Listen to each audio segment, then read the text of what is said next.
உருவாய் அருவாய் உளதாய் இளதாய் மறுவாய் மலராய் மணியாய் ஒளியாய் கருவாய் உயிராய் கதியாய் விதியாய் குருவாய் வருவாய் அருள்வாய் குகனே. ஸ்ரீ குபேரன் டிவி நேயர்களுக்கு இனிய வணக்கங்கள். வணக்கம் நண்பர்களே. ஆடி மாதம் பிறந்து விட்டது. முதலிலே அதனுடைய சிறப்பு என்னன்னு பார்க்கலாம். ஆடி மாதத்தில் தட்சிணாயன புண்ணிய காலம்னு சொல்லுவோம். இதுக்கு அதாவது முன்னோர்களினுடைய அந்த பிடி அப்படின்னு சொல்லக்கூடியது தேவலோகத்திலிருந்து நமக்கு ஆசீர்வாதம் செய்து கொண்டிருப்பார்கள் உத்தராயண புண்ணிய காலத்தில். இவர்கள் இந்த ஆடி மாதத்திலே நம்மளை நோக்கி வருகிறார்கள். ஆடி மாதத்திலிருந்து அடுத்து நமக்கு தை மாதம் வரை உத்தராயணம் முடிந்து தட்சிணாயனத்தில் முன்னோர்களின் ஆசீர்வாதங்கள் அதிகமான லெவலில் நம்மளோட சேர்ந்து இருக்கக்கூடிய சூழ்நிலைகள் அப்படிங்கும்போது தேவர்களின் இரவு நேரங்கள்னு ஆரம்பிக்க போகுது. ஆடி மாதத்திலே அன்னை மாரியம்மனுக்கு திருவிழா நடப்பதுக்கம். மாரி அப்படின்னா மழைன்னு ஒரு பொருள் உண்டு. அப்போ இந்த காலத்தில் அதிக காற்றும் அதிக மழையும் பெறுவதற்கான வாய்ப்புகள் இப்போ எல்னோ அப்படிங்கிற இஷ்யூனால உஷ்ணம் ஜாஸ்தி இருக்கக்கூடிய ஆதி மாதமாக இருக்க போகிறது. கோள்களின் வகையில் கிரகச்சாரங்கள் எங்கெல்லாம் இருக்குது அப்படின்னு பார்த்தோம்னா, சந்திரன் ஆரம்பிக்கும் போது மக நட்சத்திரத்தில் இருப்பார். சுக்கிரனுடன் சேர்ந்து கேதுவுடன் சேர்ந்து சிம்ம ராசிக்குள்ளார். சூரியன் கடக ராசிக்குள்ளே வருவது தான் ஆடியின் ஸ்பெஷல். இந்த வாட்டி இன்னொரு ஸ்பெஷல் இருக்குது. குரு அங்கே உச்சப்பட்டு அவரோடு சேர்ந்துகிறார். இப்போ யோகத்தை கொடுக்கக்கூடிய சூழ்நிலை காட்டுகிறது. ராகு கும்பத்தில் இருப்பார், மீனத்திலே சனி. ராகு கும்பத்தில் இருக்க, மீனத்திலே சனி இருக்க, செவ்வாயானவர் ரிஷபத்தில் இருக்கிறார். புதன் வக்கரம் பெற்றிருப்பார். இந்த வக்கரத்தின் முடிவு 23 ஜூலை அன்று நடக்கும். 26 ஜூலை போது சனி வக்கரத்தின் ஆரம்பிப்பார். கன்னி ராசிக்குள்ள ஆகஸ்ட் 1ஆம் தேதி சுக்கிரன் மூவ் ஆவார். மிதுன ராசியில செவ்வாய் மூவ் ஆவார் ஆகஸ்ட் 2ஆம் தேதி. கடக ராசியில புதன் மூவ் ஆவார் 5ஆம் தேதி ஆகஸ்ட். சிம்ம ராசிக்குள்ள சூரியன் 17 ஆகஸ்ட் அன்னைக்கு மூவ் ஆவார். 18ஆம் தேதி ஜூலை அன்று ஸ்கந்த பஞ்சமி அப்படின்னு ஸ்கந்தனுக்கும் வராகி அம்மனுக்கும் அன்னைக்கு ரொம்ப விசேஷம். இதை வழிபட்டால் என்ன நடக்கும்? இந்த சொத்து பிரச்சனைகள்லாம் சால்வ் ஆகும். 19ஆம் தேதி குமார சஷ்டி. முருகனை வழிபடுவது எதுக்கு?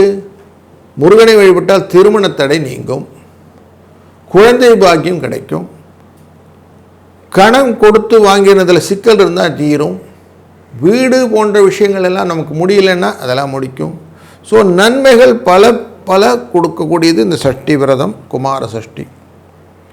21/7 துர்காஷ்டமி.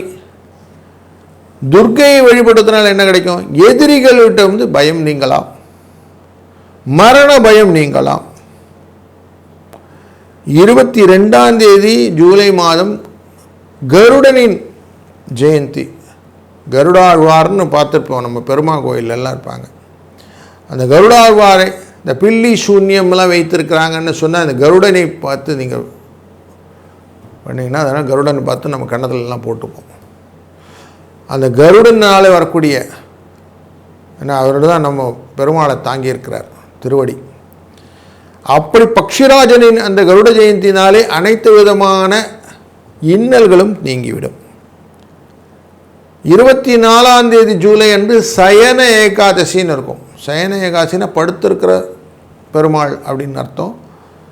அப்போ எதுவுமே சுவாமி ரிலாக்ஸாக இருக்கிறது. ஏன்னா இது இப்போ படுத்துக்கிற சீசன் இல்லையா, அந்த ஆடி மாதத்தெல்லாம் தெய்வங்களெல்லாம் நம்ம அந்த படுத்த நிலை, கிடந்த நிலைன்னு சொல்லுவோம்.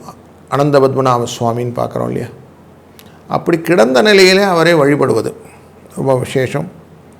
29ஆம் தேதி வியாச பௌர்ணமியா அப்படிங்கிற குரு பௌர்ணமி. குருவை வணங்குவதை போல் எதுவுமே இல்லை. மாதா பிதா குரு மூலிமா தெய்வம், அதனால் குருவை வணங்கணும். 3ஆம் தேதி ஆகஸ்ட் அன்னைக்கு ஆடிப்பெருக்கு. நம்ம காவிரியிலெல்லாம் தண்ணி வரும். நீர்நிலைகளை வணங்குவது, தாயாய் வணைத்து அந்த நீரை தொட்டு வணங்கினாலே போதும். நீரில் நல்ல வைப்ரேஷன் இருக்கும். நீங்கள் நெகட்டிவாக எதோன்னு ஒரு டம்ளரில் வச்சுட்டு தண்ணியை வச்சுட்டு நீங்கள் எதனா நெகட்டிவாக பேசிவிட்டு அந்த தண்ணியை குடிச்சிங்கன்னு வச்சுங்களேன், அவ்வளோ நெகட்டிவ் உங்களுக்கு தான் வரும். யாரை திட்டினாலும் பக்கத்தில் தண்ணி பாட்டிலாம் இருந்துச்சுன்னா ஓரம் வச்சுருங்க. நல்லதை சொல்லும்போது அது நன்மையாக மாறும் இருக்குது. அதனால் நீரின் தன்மை புரிந்தது. 6ஆம் தேதி கிருத்திகை, ஆடி கிருத்திகை முருகப்பெருமானின் அந்த ஒருமுகப்படுத்தின ஆறுமுகத்தை ஒருமுகப்படுத்தின தன்மையை மனதில் கொண்டு மனதை ஒருமைப்படுத்தி வாழ்க்கையிலே புனிதத்தை பெறுவதற்கான ஆடிக்கிருத்திகை 11ஆம் தேதி ஆகஸ்ட் அன்னைக்கு யம தர்ப்பணம்னு பண்ணுவோம். பயம், காலத்தின் பயம்தான். எப்போ பிராணம் போயிடுமோன்ற பயம் இருக்கு இல்லையா, அது போயிடும் நம்மளை விட்டு. 12ஆம் தேதி ஆகஸ்ட் அன்னைக்கு ஆடி அமாவாசை. இந்த ஆடி அமாவாசை, தை அமாவாசை, புரட்டாசி அமாவாசை, எல்லாம் மகாலய அமாவாசையெல்லாம் ரொம்ப விசேஷம். எந்த அமாவாசையும் போது திதி தர்ப்பணம் கொடுக்கலனாலும் ஆடி அமாவாசையும் போது கொடுக்கணும் அவசியம். ஏன்னா முன்னோர்களை வரவழைத்து அவருடைய ஆசீர்வாதத்தை பெற்றுக்கொள்வதற்கான வாய்ப்பு, முன்னோர்களே வராங்க நம்மளை நோக்கி அப்படின்னு ஐதீகம். அதனால் ஆடி அமாவாசை தர்ப்பணம் செய்து தான தர்மம் செய்வது நல்லது. 14ஆம் தேதி ஆடிப்பூரம். திரு ஆடிப்பூரத்திலே அம்பிகையின் வழிபாடு ரொம்ப முக்கியம். சங்கரங்கோவிலில் கோமதி அம்மனின் அந்த உற்சவ விழாவை காண்பது, பூர நட்சத்திரத்தின் போது ஆண்டாளை காண்பது போன்ற விசேஷாதிகள் இருக்கிறதுனால இதுவும் நல்ல பலன் கொடுக்கும். 17 ஆகஸ்ட் அன்னைக்கு நாக கருட பஞ்சமி. இப்போ நாக பஞ்சமி அப்படின்னு புத்துல பால் ஊற்றுவோம். நிறைய தோஷங்களுக்கு காரணமே இந்த பாம்பின் விஷயம், ராகு கேது விஷயங்களாக இருக்கும். அதிலிருந்து நிவாரணம் வேணும்னா நாகபஞ்சமியை நம்ம வச்சுப்போம். இப்படி எல்லாம் கம்ப்ரைஸாக ஒரு நல்ல ஒரு பேக்கேஜாக இந்த ஆடி மாதம் நமக்கு ஆரம்பிக்கிறதுனால தான் 17ஆம் தேதி ஆடி பண்டிகைன்னு கொண்டாடுவோம். ஆடிப்பட்டம் தேடி விதைன்னு ஒரு பழமொழி உண்டு. அப்போது வளர்ச்சிக்கான வாய்ப்பை இந்த ஆடி மாதம் நமக்கு ஏற்படுத்துகிறதுன்னு மனசில் வச்சுக்கணும். ஸ்டாக் மார்க்கெட் அப்படிங்கிற ஷேர் மார்க்கெட்டை பொறுத்த வரைக்கும் ஃப்ளக்சுவேட்டடாக இருக்கும். கோல்டு அண்ட் சில்வர் எப்படி இருக்கும்னா மாதத்தின் இறுதியில் தடார்னு ஒரு சரிவு இருக்கிறதுக்கான வாய்ப்புகளும் உண்டு அப்படின்னு தெரிகிறது. அப்போ ஒரு ராசிக்கு எப்படி பலன் இருக்கும், தொடர்ந்து காலனா வாருங்கள். வணக்கம் கன்னி ராசி நண்பர்களே. உங்கள் ராசியினுடைய லாபஸ்தானத்துக்கு உரியவர் சந்திரன். அவர் 12ஆம் இடத்திலே இந்த மாதத்தை தூங்க, லாபஸ்தானத்திலே குருவும் சூரியனும் அமர்கிறார்கள். கடகராசியான இந்த கடக மாதமான இந்த ஆடி மாதத்தில் இந்த லாபம் அப்படிங்கிறதுனாலே முதல்ல நம்ம என்ன சொல்லுவோம், ஆடை ஆவரண சேர்க்கை அப்படிங்கும். இது சந்தோஷத்தை கொடுக்கக்கூடிய வகையில் நிறைய கன்னிராசி அன்பர்கள் வீட்டில் கல்யாண கெட்டி மேல சத்தத்துக்கான வழிவகைகளை நீங்கள் உண்டாக்கி கொள்ள போகிறீர்கள். அதுக்கு ஒரு நல்ல ஆப்பர்ச்சுனிட்டி இருக்குது. உங்கள் ராசியின் 12ஆம் இடத்தில் இருக்கக்கூடிய சுக்கிர பகவான் கலத்திரத்தினுடைய பிரியத்தையும் அன்பையும் உங்களுக்கு சம்பாதித்து கொடுப்பார். அதனால் வீட்டில் சந்தோஷம். அதுக்கப்புறமா இந்த சிம்மராசி கன்னிராசிக்குள்ளார 1ஆம் தேதி ஆகஸ்ட் அன்றைக்கி இந்த சுக்கிரன் உள்ளே வந்துடுவார். அப்போவும் உங்களுக்கு நல்ல லாபம் தான் கொடுப்பார், கவலைப்படாதீங்க. பண வரவுக்கு பிரச்சனை இருக்காது. 10ஆம் இடத்துல வக்ரகதி பெற்று தொழில் ஸ்தானத்தில் புதன் இருப்பார். எதுக்கு அலைகிறோன்னே தெரியாமல் அலையிறது. போயிட்டு வந்தேன், ஆனால் ஏன் போனேன்னு தெரில. அங்கே போன பிறகு தான் பூட்டி இருந்துச்சு, அங்கே போனேன் ஆள் இல்லை, ஏதோ ஒரு இடர்பாடு. வேகமாக போகணுன்னு பயணங்கள் வேகமாக போய் ரிசல்ட் ஓரியன்டாக ஒன்றும் வராமல் சுற்றிக்கிட்டு வந்துட்டு அப்படி இருக்கக்கூடிய சிக்கல்கள் உண்டு. கொஞ்சம் கவனமாக இருந்துக்கணும். இடப்பெயர்ச்சினால் வரக்கூடிய லாபங்கள் இருந்தால் லைட்டு, சும்மா வீட்டை வெஸ்ட் தானே. அதனால் எதிர்பார்த்து ஏமாற்றுறதுக்கான வாய்ப்புகளையும் பிரயாணங்களுக்கும் கொஞ்சம் கேர்ஃபுல்லாக இருந்துக்கிடுங்க. சனி பகவானுடைய சேட்டை இது. சனி பகவான் 7ஆம் இடத்துலேருந்து பார்க்குறாருல, அவர் உங்களுடைய 4ஆம் இடத்தை சுகத்தை பார்க்குறதுனா சுகத்தினுடைய தன்மையை கெடுத்து விடுவதற்கான வேலை இது. அதனால் கொஞ்சம் ஜாக்கிரதையாக இருக்கும்.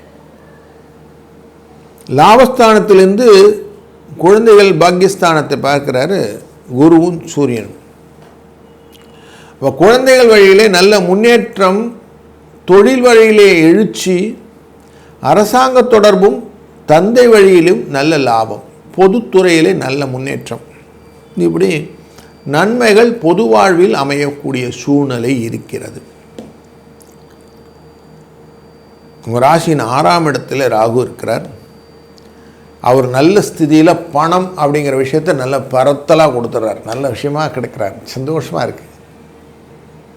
சனி பகவான் குருவினால் பார்க்கப்பட்டு அவர் உங்கள் ராசியை பார்க்கக்கூடிய சூழ்நிலை இருப்பதனாலே எண்ணி துணிக கர்மம்னு வச்சுருக்கு. அவர் யோசித்து கரெக்டாக பாயிண்ட் எடுத்து பண்ணணும். எதிர்பார்த்ததெல்லாம் கொடுப்பார். பெரிய விஷயங்களை எதிர்பார்த்து ஏமாறாமல் கரெக்டாக கேல்குலேட்டிவாக உங்களுக்கு என்ன தக்கனவோ அதுக்கேற்ற மாதிரி யோசிச்சிங்கன்னா அது கரெக்டாக கிடைக்கும். இப்படி நீங்கள் கொஞ்சம் கேல்குலேஷன் வச்சுக்கணும். உங்கள் அஷ்டமத்துக்குரிய செவ்வாய் 9ஆம் இடத்திலிருந்து அமர்ந்து 3ஆம் இடமான முயற்சி ஸ்தானத்தை பார்க்கக்கூடிய நிலை தொடரும். அப்புறமா அவர் மிதுன ராசிக்குள்ளே வருவார் 2ஆம் தேதி அன்னைக்கு. அந்த 2ஆம் தேதி வரைக்கும் உங்கள் முயற்சியிலே ஏதாவது ஒரு சின்ன சிக்கல் வந்துக்கிட்டே இருக்கும்.